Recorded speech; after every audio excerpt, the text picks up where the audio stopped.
Every year, thousands of skilled professionals from Pakistan leave the country in the hopes for better opportunities. We're talking doctors, engineers. Pakistan has basically been experiencing a brain drain for many years, and it's only gotten worse, especially with the rise of inflation, limited job opportunities in the workplace, as well as political instability. There's also actually an element of prestige that comes into play. Being considered an overseas Pakistani is considered something to flex about, essentially. And that's because the impression is when you're abroad, you are making more money and you're also able to send money home. And it's just a more desirable position to be in than the hopelessness of Pakistan that a lot of people, lower income or lower middle class people, experience and feel. And honestly, more than the overseas Pakistanis themselves, it's their families back home that basically get the opportunity to flex on others, whether it's their relatives or friends, that they have an overseas relative that supports them and cares for them and is doing really well for themselves. Even if the reality can sometimes be way worse than what it's portrayed to be for the Pakistanis that are within the country. To have a child, especially a son, for example, overseas is something to really flex on. To be able to leave the country usually means that you have enough money and resources to actually do that. And it's kind of like a sign of social status where you have the capability to be able to send someone abroad. However, it's not only skilled labor that we export from Pakistan, it's also manual labor. Thousands of labor workers that do not have degrees and do not have as much financial backing do also leave the country in the hopes of better opportunities for themselves as well as their family and to help support their family back home. And because not everyone has the resources to just send someone abroad like that, a lot of times a lot of members of the family or the head of the family, usually the father, might hold multiple jobs, or they might have the mom or relatives in the family may sell some of their jewelry that's worth a lot of money to help support and help to pay for everything that's involved with sending someone abroad. And even then, a lot of Pakistanis or a lot of people may not have the resources to go abroad despite all of their efforts. So what would you do in order to go abroad? What would you be willing to do in order for that opportunity to support yourself, bring prosperity and prestige to your family and your family name? Would you be willing to commit murder? Zara Qadeer is a young woman living in Saudi Arabia with her loving husband and her young son of 2.5 years, Shafak. Zara is going to be visiting her family this fall in 2024. Her husband Shabir sees her off in the Saudi airport, and that'll be the last time he ever sees her again alive. Cousin marriages are pretty common in Pakistan. In fact, it's actually the most prevalent nation that has cousin marriages, especially amongst the Muslim countries, according to an article from BMC Women's Health in 2022. It's primarily a cultural thing. There's a lot of economic advantages that a lot of families take advantage of by keeping their resources within the family.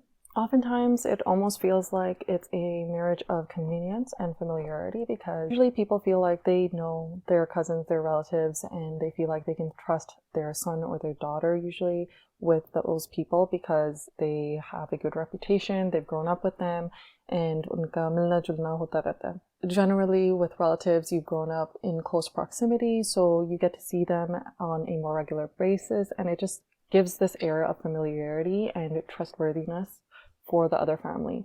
After all, in Pakistani culture, khala is someone that is considered like a friend, ma jaisi, like your mom almost.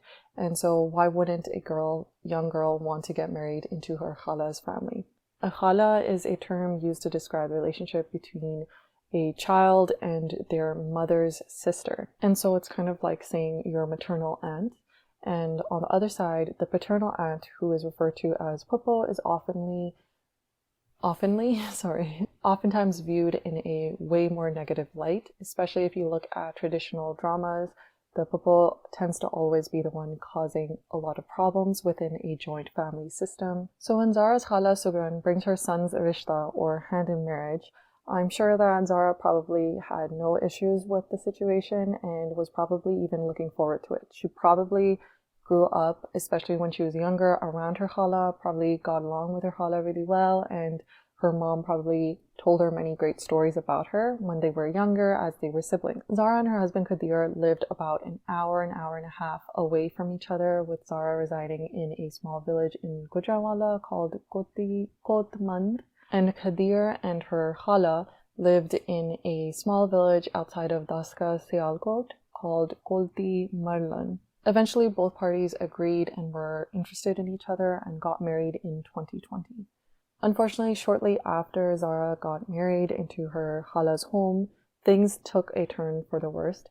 She always had some kind of conflict with her in-laws, despite them being her khala and her cousin. For some background story on Qadeer and his family, he is the lone brother of 4 or 5 sisters.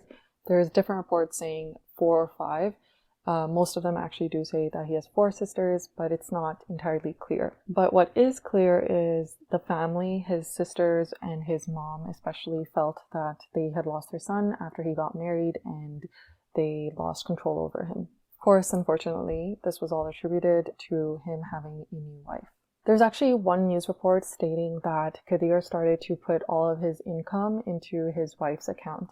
And if you know anything about Desi families and very typical traditional Desi moms, that is like the worst thing that they could find out their son is doing, supporting his wife, unfortunately. Money can be a huge issue for couples. It's one of the largest or one of the main reasons that couples divorce, but mix money issues with a controlling and obsessive mother-in-law, I think that's just a recipe for a disaster.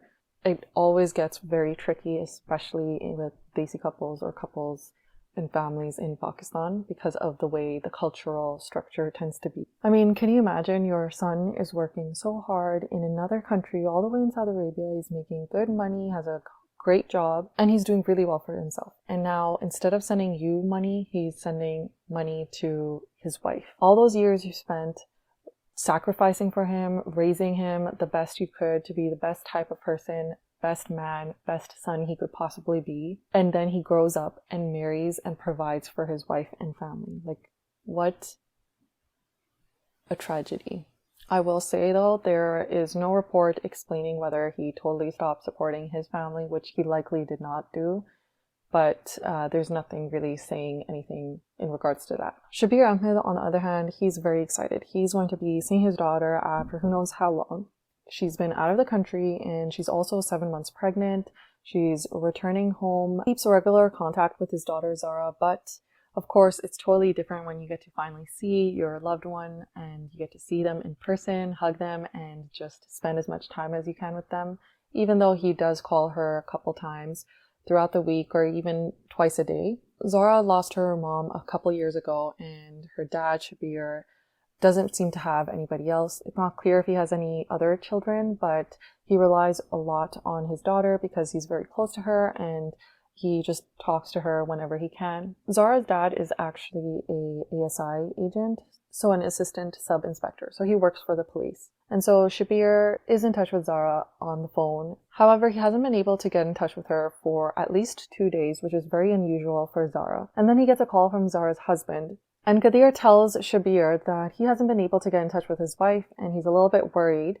And this sends Shabir into a little bit of a frantic episode where he is trying to figure out and get in touch with his daughter, but is unable to. So he goes all the way to Sialkot, specifically Qatal Murder, which is where her in-laws are, which is about an hour and a half to 2 hours away. There he tries to look for Zara. He asks her in-laws where she is, and they kind of dismissively say that, oh, she must have just run away with her gold and jewelry, or that she just left early in the morning.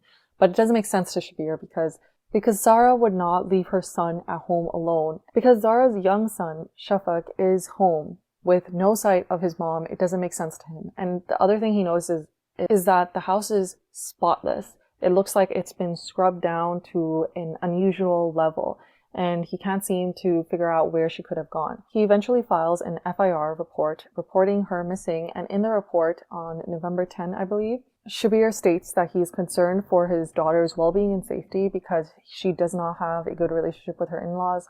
Her in-laws have a tendency to torture her, and he has been worried for her in the past as well. Within about 24 hours of starting the investigation, police arrest Sugran, her mother-in-law, Yasmin, the sister-in-law to Zara, and Yasmin's son Abdullah. And upon interrogation, Abdullah reveals that Zara was murdered, her body was cut up, and she was thrown into a sewage drain in Lahore.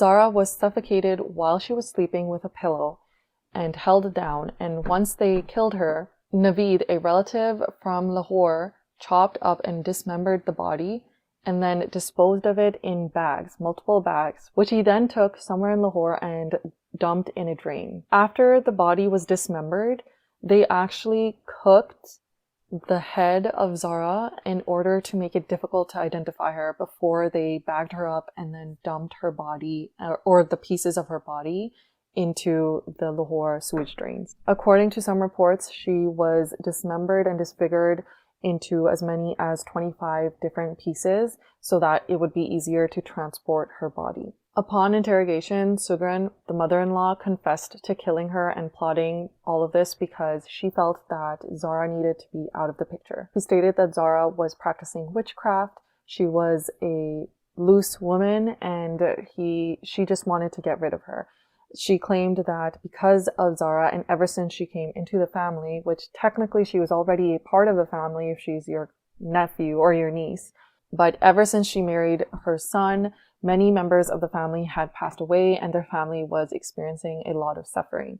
And she tried to get rid of her without having to resort to this level of violence by claiming that she was promiscuous. But when that didn't work, she started to plot with her daughter Yasmin, as well as a relative, Naveed, in Lahore, who she promised to help support go to Italy, according to some reports, if he helped them get rid of her body. Sugran decided that Zara needed to be out of the picture, and what else are you supposed to do when you lose control of your son? So over the course of the month and a half that Zara had been staying with them in Pakistan, they plotted and planned for her to be murdered. And there's even CCTV footage of the mother-in-law and Naveed going to a shop to purchase knives and a meat cleaver as weapons to help get rid of the body. And so after a month and a half of planning, that's when in the beginning of November, they plotted to suffocate her by holding her down and using a pillow. They suffocated her, and once she had passed away, they dismembered her body, got rid of as much evidence as they could by cooking or burning her face, and then bagging it all up and dumping it in the Lahore sewage. There's also a report stating that for dismembering her body, Naveed was sent 10,000 Pakistani rupees in order to compensate him for his help. For context, 10,000 Pakistani rupees is the equivalent of about 50 Canadian dollars or about 35 US dollars. That is all it took for Naveed to do this really disturbing and very gruesome act. Currently, 3 of the 4 perpetrators have been arrested and are being questioned. Unfortunately, it looks like Naveed is not one of them, even though it seems like he played a big role. Some reports were saying that he was arrested, while others are saying he was not, or he's not included in the 3 that are arrested. It's the mother-in-law, sister-in-law, and the nephew Abdullah. A member of the Provincial Assembly and chairperson for the Punjab Women Protection Authority, Hina Pervaz stated that the perpetrators would experience the harshest punishment possible for their very heinous actions. But that is all the information we have currently out. This is basically a story that developed in just the last couple of days, but this is the case of Zara Qadeer. I have a lot of questions about this case. I am really trying to understand why the son or the husband to Zara was okay with sending his wife home. I really think it's because he thought that they would help take care of her because she was going to give birth so soon. And I think the primary reason for her returning to Pakistan was probably because he would not be able to support her as much support as if she were to return home. I don't think that he was prepared to see that this was going to happen. But I'm also curious about the father because I don't understand how, if he was aware that her life has been threatened before, I don't understand how he was comfortable with her staying there, even though, yes, he would not have been able to provide the support again because he is also working and he doesn't have any women in the household that could help and provide support to a pregnant woman or a woman that will shortly give birth. But all of that said and done, unfortunately, this is a situation where now we have a father without a daughter, a husband without a wife, and a young son without a mother for the rest of his life. And it was really disturbing researching this because normally I don't go into so much detail when I'm looking up cases or reading the news articles. I don't go over and look at 10 to 15 different articles about the same story typically. And so this was a little bit disturbing and disappointing to see. And what's really disturbing about this whole case is the fact that most of the main perpetrators, the main start of all of this was actually women. And typically we expect, not that it makes it any less worse, but typically you would expect this type of violence from men in women's lives, but this was a bunch of women. And so it's just really tragic to see that this is the state that we're in this day and age, especially in Pakistan. It's really disturbing. And I just wonder sometimes, what did they think was going to happen? Did they think they were going to get away with it? Because it seems like this was really like planned out for at least a month and a half, if not more, probably longer, because they probably knew she was coming, and they were probably even frustrated with the fact that their son, their brother, was going to have another mouth to feed. I don't know what these women think. They obviously have their own families, and so they have their own responsibilities as well. And their counterparts, their husbands, also take care of them. So I just don't understand sometimes. Like, I can't get into their mindset and understand why they would go to such an extreme level. And what's crazy is the fact that for this to happen, like, no one goes from, a lot of people don't go from 0 to 100. So this was probably, like, Zara was probably experiencing some level of torture for quite some time, for any duration of period of time that she was living with her in-laws. And so I can't even imagine what she was probably going through prior to that.